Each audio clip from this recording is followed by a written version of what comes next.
Clarence, I didn't call him Clarence, I called him my homie because he immediately adapted to me and I immediately adapted to him.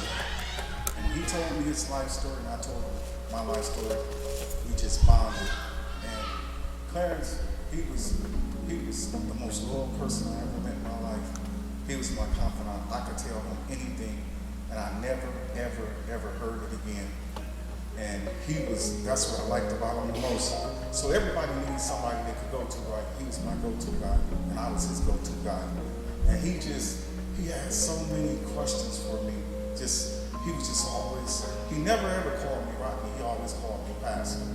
And I always called him homie. And he would say, Pastor, I need to know this, and I need to know that.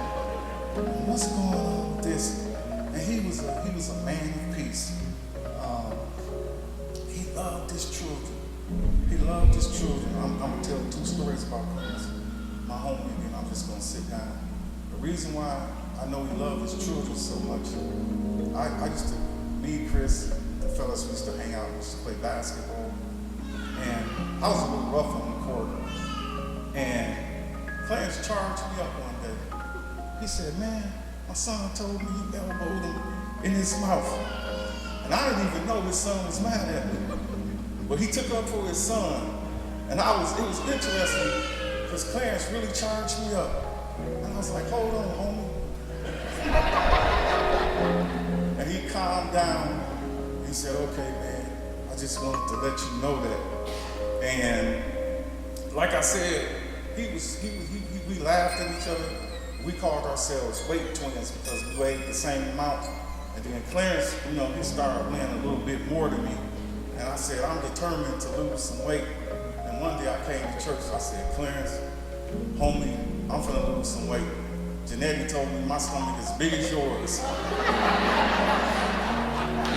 And he just bust out. He wasn't mad, he just bust out laughing. That's how my homie was. He always knew how to cheer me up.